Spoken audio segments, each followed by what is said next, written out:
Hello viewers, this is Project House Potsdam, and we have a media team here in Project House Potsdam, and today we present a discussion on refugee issues. And this is just a production from Integration Plus in cooperation with WeTV FMNet from Berlin. So you are all welcome to listen and to follow this discussion. Hello viewers, I am Katharina Lahenges from WeTV FMNet. Hello. Hello. My name's Vincent Mwanga. I come from Kenya and I am staying in Germany now as a refugee. I've been here for 1 year. Hello, my name is Franzi. I'm living in Berlin and I'm doing the film course in European with a friend. We are teaching there, and I study documentary filmmaking at the Film Art. Hello, my name is Patrick, come from Cameroon. I'm in Germany since 4 months now. I'm a refugee. I'm very happy for the invitation of Thomas and Catherine, and it's all now. Maybe the discussion is very good for me.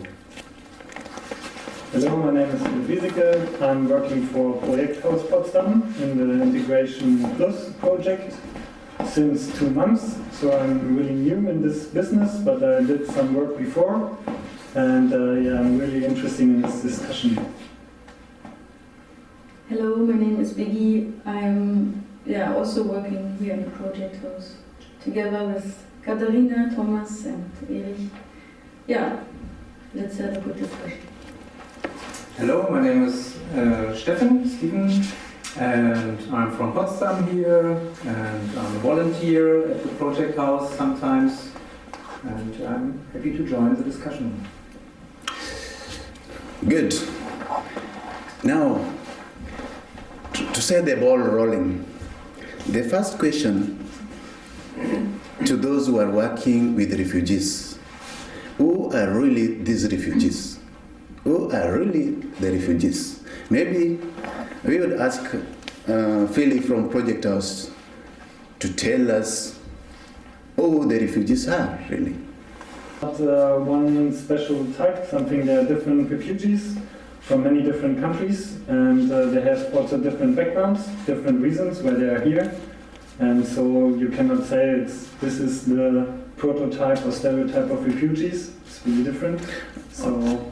Well, how do you really define, how do you consider someone a refugee? Because you are working with refugees, actually. And what are the type of people you're working with? Who are these people? Because there are some of us viewers who maybe don't know who the refugees are, and they just see them, on the television, that the refugees are coming in, and they don't know which kind of people these people are. And you are lucky to work with them. Maybe you have an idea whom the refugees are, really. Mm-hmm. So in this Integration Plus project, we work with different people. We have different offers, for example, courses in cooking or filmmaking, for example. And there are different people coming. There are people coming which are here for lots of years and just interested in doing something different. And there are also really people which are just arrived here and try to have German lessons, for example.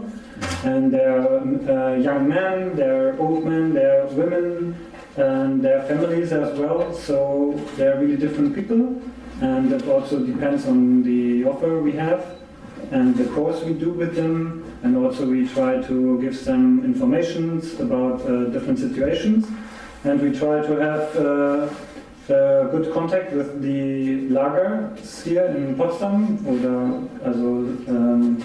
Sammelunterkunft, and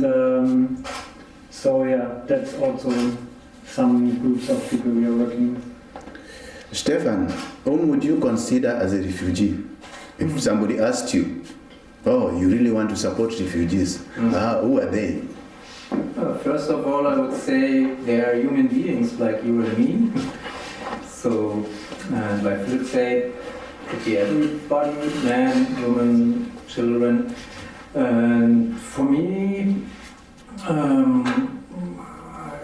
thought about how I would define it. Maybe there are people who can't go back right now in their home countries for different reasons, for war, for whatever. And so I think in this way, like stranded people who can't go back where they come from, and they need support, or I don't want to say help, but like this, to have them welcome here, to make the life easier here in Potsdam, like learning German or whatever. And so yeah, and it depends on the situation. It could be if you're on a project,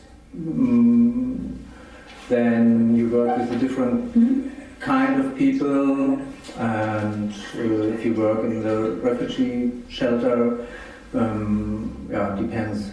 So. Yeah, actually, when you talk to a lot of people, a lot of individuals, some of the people don't like to be called refugees, actually. And that's what is bringing us to this question, that who is really a refugee? Because when people come into Germany, people seeking refuge, they are taken through processes, through Eisenhutenstadt, for example, and they are interviews. They are interviewed and judged, in the courts. And some people are allowed to stay as refugees, are accepted, and some are not allowed to stay as refugees. So they find other ways, and then later they get permission to stay in Germany. Such kind of people maybe would not consider themselves as refugees, or do we consider such kind of people who get their stay in this country through other ways, not really after the courts or the German government has accepted them as refugees? Do we consider them as refugees? For example, somebody who comes here seeking refuge and the application is rejected, but later on gets married to somebody and gets the permission to stay in this country through marriage. Do we consider that person a refugee? Because those who are accepted as refugees, those who consider themselves refugees, are given permission by the UN to stay as refugees, also in Germany. That's as much as I know it. So that's why I asked the question at the beginning of this discussion, because we should know actually who the refugees are. Do you consider yourself, Patrick, a refugee now? Yes. If you take the definition of the word of refugee, is the person, like Stefan says, is the person who leaves his country because he has the problem. And so that for me, I'm a refugee because in my country I have a problem because my life is dangerous for me to stay. So that for my life I decide to leave my country because I have the problem there.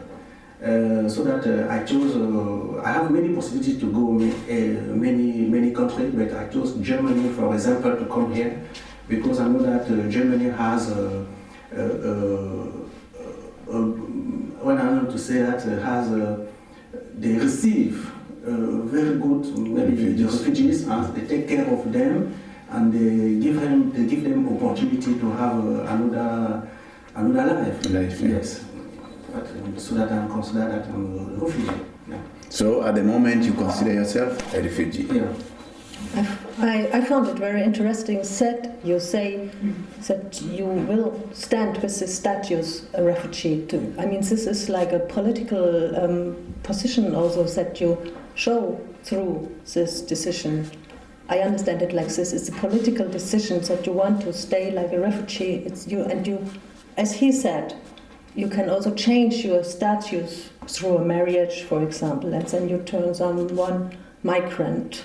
But if we are talking about refugee, so this is a political thing. So that's very important to be discussed.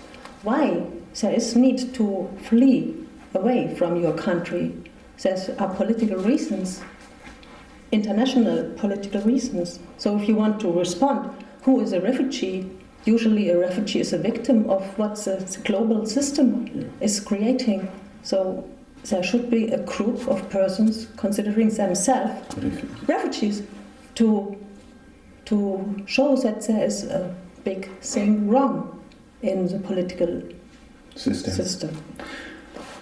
Do you consider yourself a refugee at the moment, or because now they have not accepted your, your application is still in the courts, if I'm right? You know, they have criteria of accepting someone's refugee application. They say it must be political. What of somebody who is just running away from his wife, or somebody running away from his or her husband? Somebody who wants to separate from, the husband is in Africa, for example. The men sometimes really oppress the women, or sometimes even beat them up. So the woman would like to run away or divorce, because actually in Africa there is no divorce. Viewers, in Africa the divorce is not really official, like in Germany. So a woman may want to run away from a family or the husband, and she comes to Germany. Actually, when she applies for asylum, that is not really political, and she will be denied permission to stay as a refugee. And now at that point, do we really consider a refugee or a migrant? You, Vincent, do you consider yourself, before they really answer your application, rejected or accepted, as a political refugee or a refugee? Thank you very much. Just like my colleague here answered earlier,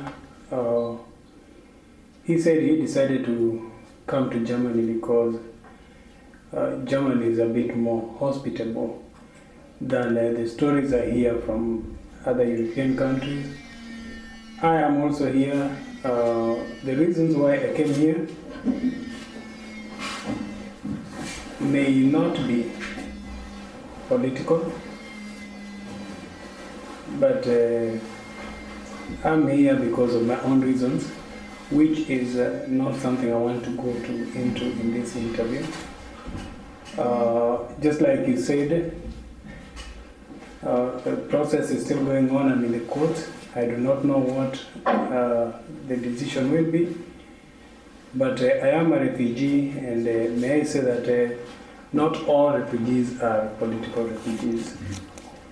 Thank you. Actually, on the other thing you mentioned about people running away from problems and coming here pretending to be refugees, that happens. I stay with the refugees. I see so many people. I have seen people trying to commit suicide when faced with deportation. You just get a letter that you're supposed to travel home, and you don't want to go home, so somebody tries to commit suicide, and they have to be rescued at night and all that. I've seen very desperate cases, but I believe that the system in Germany is fair, and at the end of the day, we are all going to get what we deserve. Thank you. Yeah, actually, the point should be home, even for the viewers, that not all the refugees you see around here are political refugees. People have different reasons, and most of these reasons are private. And as long as somebody is staying in a foreign country and wants to stay there, that person has got his reasons. And in general, we could say that it's also a refugee, regardless of which situation. So there is somebody who is interested in working with refugees, and that's Francie. What would you say about that? Actually, I wanted to ask a question because I don't have an answer, but I'm just somewhat questioning myself if not in some way everyone is a political refugee, because there is right now there is this big debate which is kind of dividing refugees in kind of good and bad refugees, the people that are just escaping from poverty and not having any perspective are kind of said to be the bad refugees because they don't have this reason of war. This is a lot in the media at the moment, and also what you were saying with this example, for example, a woman who's facing violence in her home country from her husband or whoever. In some way it might be political in the way that she cannot expect any protection from the state where she's living in. And for example, I know someone from Albania who's expecting a lot of violence there, but it's declared as a secure country now. So for them, it's like Germany, like if you want to call it, I guess Germany is saying they can go back, your country is safe, but in fact it's not. So like this, even if they are not, like if it's not the actual state who is like who wants to do harm to them, the state is not protecting them. So it becomes political in a way as well, I think. It's also sad that most applications are rejected on the ground that the applicant didn't explain the political danger, actually. Yeah. Sometimes it's so hard to explain this. When you meet refugees and you talk to them and you get to hear their stories, it's so difficult to explain the political risk in a panel, interview panel. And sometimes these people reach in a level where they're emotional. And when you are emotional and you cannot explain yourself, then the judge will say that maybe you don't have a really good reason for getting asylum in this country. And I think it's really unfair that most applications are rejected on this ground, that they don't show real political danger. And when we move forward a little bit, how do we approach the refugees we want to work with? Because most of them, they don't trust the people who approach them. I work also with refugees a lot, and sometimes I represent their views, but still they are reserved. They are reserved people who don't want to open up, because from the interviews as in Uttenstadt, they don't trust anybody. They don't trust the white people. Like my partner here, Katarina, would say that they don't trust. They think this person talking to me is a policewoman. You know, in Germany, everybody's police. So in this kind of situation, those who are really working with refugees, like you in the panel, would you tell us how you approach them so that they come to participate in your offers? You have good offers. You offer them courses. You offer them a lot of activities. How do you really approach them? Or how do you have their contacts, actually? Because in Germany also we have Datenschutz. You are not told. Even though you want to work with them, you are not told where they live, their addresses. That's private. How do you really manage to approach them? And this question would like to go to Biggie, because Biggie also works a lot with refugees. I would say at the beginning, normally I try to get a contact to them, not over work, not over things I want to do. It's like I'm interested what they are doing and what topics they have, and normally then there's a kind of relationship starting, and then it's easier for me to invite them because they trust me.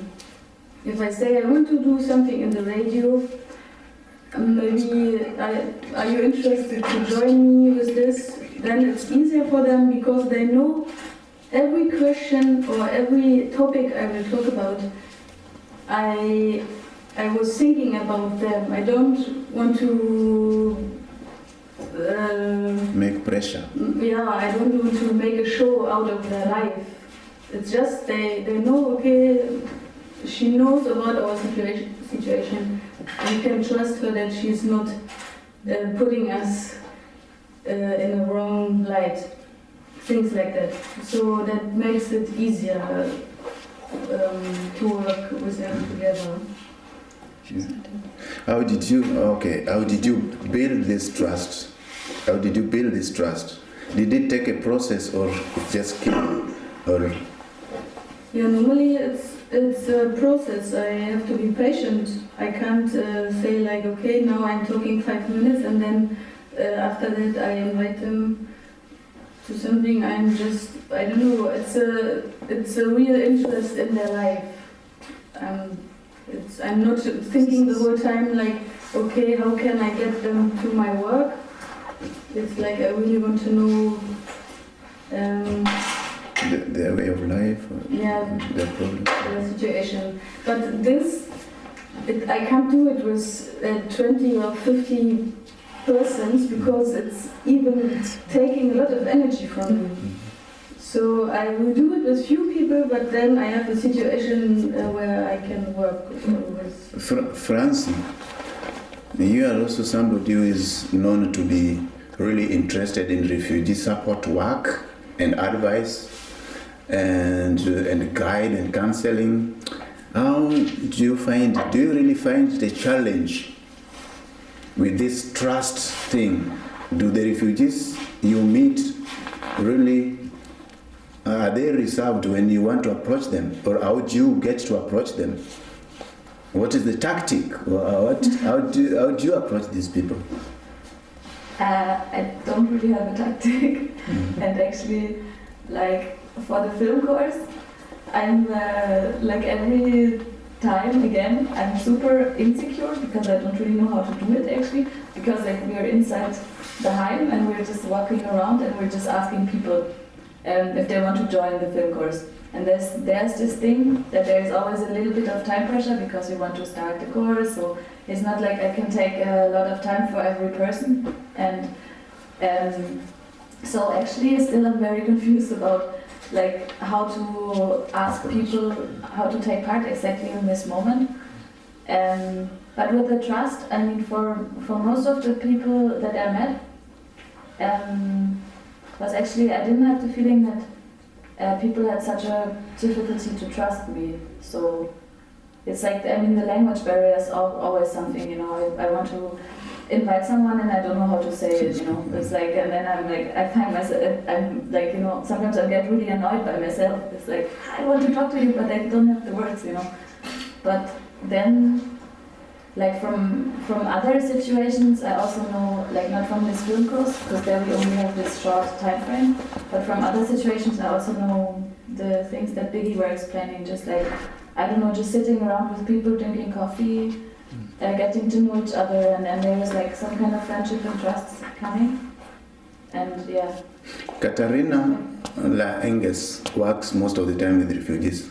Maybe you will tell us how difficult it is to approach them, to get their contacts, actually with this law that you cannot force somebody to really work with you, or they don't trust you, like you look like a policewoman or something. And how do you find it a challenge or something? It's my authority, you know, what makes me looking like this, a policewoman. You know? But indeed,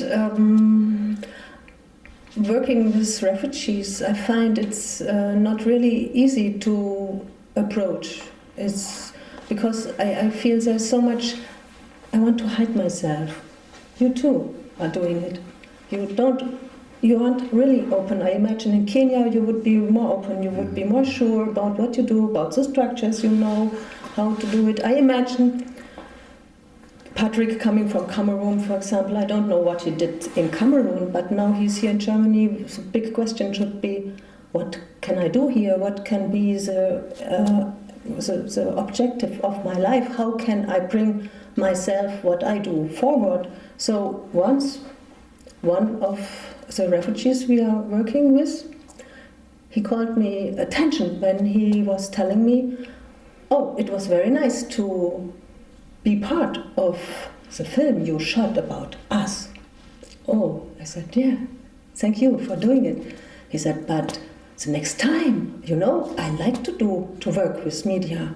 The next time I would like to be in the production. I would like to get into this television you are making. I was thinking, what he's trying to tell me actually? What is the message of this? Isn't it that he wants me to help him to get into these structures? Maybe he wants to, he thinks that through this he can get to ZDF or to ARD. So I said, oh, can I do this? And I said, our initiative maybe is little, yeah, short. No, but why not? If we bring every energy together and if we make it, I don't know, maybe he can find a way to get where he wants. Let's bring him behind the camera, not only in front of it. Yeah, and so this gave me a good idea, and I said, oh yeah, let's follow this way, yeah. Open up in what we work and include refugees, include them like everybody, yeah, and make them getting to realize, make them realize what they want also. So the people are very satisfied, and then this creates also maybe messages to the one person creates the message to the next one and says, wow, in this structure you really can get help, you really can instruct yourself, you really can get forward, no? Maybe. So it turns more easy to work. Yeah, that is like bringing them out of their living places, their homes, and involving them in projects and making them realize their dreams or their talent, discovering their talents, which I think also is good enough. And you, Stefan, I think you are also involved in refugee work most of the time. Is this a challenge, getting contacts or getting to bring the refugees out of there? Because most of them are really, honestly, are reserved people. They stay in the home, they stay in their houses while they are waiting for the answers to their applications from the courts. They stay in the houses and they don't want to come out. They are depressed, they don't want to come out. They involve themselves in drugs or etc. They don't want to come out. How do you get them out? Which method do you use to get them out so that they can participate, you can discover them, you can get to know them, like Katarina is saying? What is the method you would use yourself? Yeah, on one side, it's sometimes a sad thing if you have a person who's really depressed or something, you're not opening the door when I'm not there, then you can't reach them. It's the sad thing. If you are just looking for a project and you want to motivate some people to join, to participate the project, then it is really hard actually. It's like making advertising for something. Even if I want to have some Germans participating in a workshop here in the project house, you have to offer your offerings or whatever. So the first step actually is to go in touch with them. So like the qualification project here in the project house, it started actually some years before, just with a dinner for all in a refugee home in the Gemeinschaftsunterkunft here in Potsdam. Just going there, making food together, just talking, and meet some people next week, some other people, or the same person like last week, and you could attach the discussion from last week, and then you come in contact, like making friends everywhere in the world. It doesn't matter if it's a German, if it's a refugee, or whatever. And so, you need this trust, for sure, like you said, and some other first. And then if you have something, some project you want to, or you like to, that they join it, then it's much easier to say, hey, I have something, I'm not police, I'm not authority, just come and check it out if you like it. Then it's easier. And if you do it for long term, for many years, then you have already, or I have already some friends, some real friends, no different between German friends. So they know me, I know them. And if I have something like a project, then I also ask them to ask their community. So if there's a new Kenyan, and I have a Kenyan as a friend, then I ask him, do you know someone who want to join the photographic workshop? I know you don't like it, but you know maybe someone, and then it's much easier for new persons to trust us that it's a fair offer, it's a friendly offer, it's not something else. Yeah. Mr. Patrick, how did you come out to learn about the people who would like to do things with you, people who are giving offers like Project House? How did you get to know them? Did the people come looking for you, or how did you find out that there are people out there would like to discover a talent in you? Yes, for me, it is when I work inside Berlin, one African woman, she saw me and she greeted me and she proposed me to bring me someplace where I can have opportunity to see many African, many refugees, and I can have their opportunity to have a contact. So that she bring me in this contact, example here in Project House of Potsdam. So that when I reached here the first time, so many persons who received me very well. We have and they take my name and address, my phone number. After 1 week, something like that, they send me the SMS of message to tell me that they have a meeting for those refugees who want to make something. Yes, so that I come to the meeting. And during this meeting, they give us many opportunity of what we can, so that we have something like informatic, video course, Dutch course, international cooking, and I choose Dutch course and video. And it's my first contact with those persons who take care of refugees. And since I'm here 2 months, 3 months, I don't have a problem, and I'm okay. Yeah. What about you, Vincent?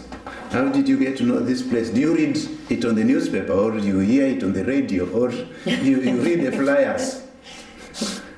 Actually, it is very difficult, just like we are discussing, to get the locals, that is the Germans who want to help, like they're here, to get into contact with the refugees. As a refugee, when you're here, you know you're in a strange land, and they speak a language you don't understand. So your only friend is, I think, your money. It is the only thing you can go somewhere and say you want this and this and this. So it is very difficult getting to interact with these people and getting to know the right people. But I've got a lot of benefit from the church. If you find a local church and you go there and you find somebody who everybody around has some respect for, of course that is not somebody who will lead you astray. Now I was new here and I was just asking and trying to find out what else I could do after I came from Eisenhüttenstadt. And I met somebody who is a refugee like me, black, and he's been here for a longer time. He's the person who told me to come over. He actually took a whole week before I found him again, and he gave me the address. And I came here, and luckily Tom was the first person I met. And it's almost a whole year now. I felt very welcome. Thank you. Philip, you are like one of the coordinators of refugee work in Integration Plus. Which method do you use to approach this? Do you use flyers? Do you advertise on the radio? Or do you put it on the newspapers so that the refugees can find their way here? Yeah, all that ways, I would say. We heard in the beginning that it's really important to have private contact. I think that's one really good way to get in contact and to get people here. And the most important to get them out of the Heim or Sammelunterkunft or the Lager. That's one of our important aim, to get the people out there, because often the situations in the Lager is not so well, and they are depressed there and get more depressed because of the situation there, and also they are separated from other people. And so, yeah, our aim is integration. So it's not integration to live in a Heim with other refugees, it's integration to get out of these Heim and get in contact with German people, and to get in contact, to know each other. That's one important part of integration. And to also, if they have German lessons in the Heim, for example, that's good, but it's also important to speak with other people so that you can improve yourself in speaking. So yeah, that's really important. And so we try different ways. And also we go, for example, in the Heim, speak with the people. We have worked also together with some social workers in the Heim or in the Lager, or sometimes it's communities are really important. And if you have some contact with some communities, you can speak with one people, and he said, yeah, I will talk to my friends and to other people from the community, for example. And also we have social media now, it's really important. Many people have access to Facebook, for example, and we try to use this as well, or Twitter and all these social media stuff. So there are different ways, and yeah, for example, yeah, Patrick said, phone numbers, also, yeah, WhatsApp, it's important to get in contact with different ways and try to do this like this.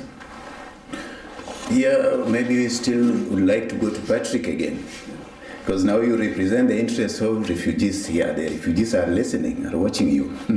What do you think, you personally, what were the expectations as you were transferred to where you are living now? You are still on the process of waiting.